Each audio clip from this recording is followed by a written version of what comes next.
अगर आपका पीरियड ज़्यादा लेट हो गया है और रिपोर्ट भी नेगेटिव आ रहा है तो ऐसे में क्या करें, ऐसा क्यों होता है, मतलब किस वजह से ऐसा प्रॉब्लम होता है और इसका क्या सॉल्यूशन है।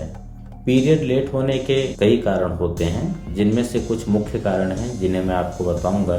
अनप्रोटेक्टेड इंटरकोर्स मतलब असुरक्षित यौन संबंध। ज़्यादातर लोगों को ऐसा लगता है कि अगर हम असुरक्षित यौन संबंध बनाते हैं तो डायरेक्ट प्रेगनेंसी हो जाती है, जबकि ऐसा नहीं है।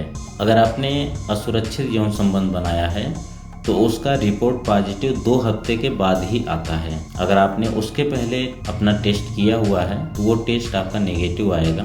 आप जिस दिन संबंध बनाते हैं उसके 2 हफ्ते के बाद, लगभग 15 दिन के बाद आप टेस्ट करेंगे तो आपका रिपोर्ट पॉजिटिव आएगा। लेकिन कभी कभी ऐसा होता है कि रिपोर्ट नेगेटिव आता है, पीरियड भी लेट हो जाता है और रिपोर्ट भी नेगेटिव आता है, लेकिन 1 महीने के बाद जब टेस्ट करेंगे तो रिपोर्ट पॉजिटिव हो जाता है। ऐसा बहुत कम होता है। अनप्रोटेक्टेड इंटरकोर्स करने के बाद अगर 1 महीने के बाद भी आपका पीरियड नहीं आया और रिपोर्ट नेगेटिव आ रहा है तो इसका कोई दूसरा कारण हो सकता है। मेडिसिन, अगर आप किसी चीज़ का दवा कर रहे हैं, आप लगातार कई दिनों तक दवा खा रहे हैं तो भी आपका पीरियड लेट हो सकता है। लेकिन अगर 1 महीने से ज़्यादा समय तक अगर आपका पीरियड नहीं आता है तो कोई और रीज़न हो सकता है।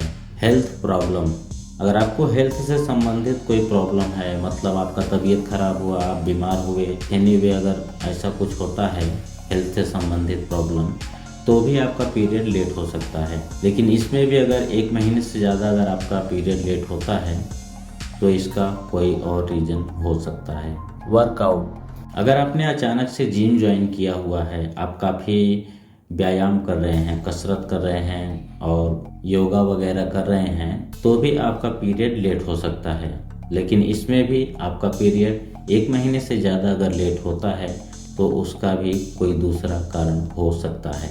मोटा होना या अचानक से वजन बढ़ना, अगर आप मोटे हो गए हैं या फिर आपका वजन अचानक से बढ़ गया है तो भी आपका पीरियड लेट हो सकता है। लेकिन इसमें भी अगर 1 महीने से ज़्यादा आपका पीरियड लेट होता है तो उसका कोई दूसरा कारण हो सकता है। PCOS मतलब पॉलीसिस्टिक ओवरी सिंड्रोम, ये एक हेल्थ प्रॉब्लम है जिससे भारत में लगभग 20% महिलाएं इससे ग्रस्त हैं। ऐसी स्थिति में PCOS होने पर महिलाओं के शरीर में मेल हार्मोन्स ज़्यादा बनने लगते हैं, जिससे एग्स नहीं बनते हैं और इस वजह से प्रेगनेंसी टेस्ट नेगेटिव हो सकता है और इससे पीरियड में देरी हो सकती है। तो अगर ऐसा कुछ होता है तो ऐसे में आपको डॉक्टर से सलाह लेना जरूरी है।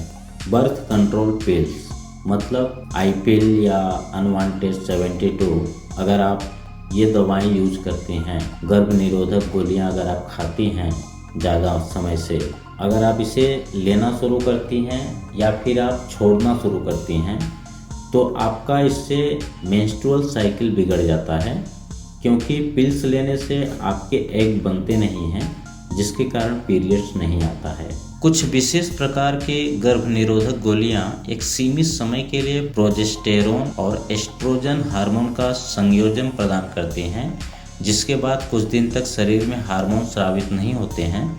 कई बार इन हार्मोन की वजह से गर्भाशय की परत काफ़ी पतली हो जाती है, जो कि पीरियड के लिए काफ़ी नहीं होता है और इसकी वजह से पीरियड देर से आने लगते हैं। इसमें लगभग सभी प्रकार के गर्भ निरोधक तरीके शामिल हैं, जैसे कि जो हार्मोनल प्रक्रियाओं से संबंधित होते हैं, जैसे गर्भ निरोधक गोलियां, पैचेस, शॉट्स, इम्प्लांट्स या रिंग्स आदि। ये सब अगर गर्भ निरोधक गोलियां खाने या कोई अन्य तरीका अपनाने के कारण आपके पीरियड में देरी से संबंधित समस्या हो रही है तो ऐसे में डॉक्टर कुछ दवा दे सकते हैं। इन दवाओं में मुख्य रूप से हार्मोन के स्तर को नियंत्रित करने वाली दवाएं होती हैं, तो जिससे आपका पीरियड वापस शुरू हो सकता है।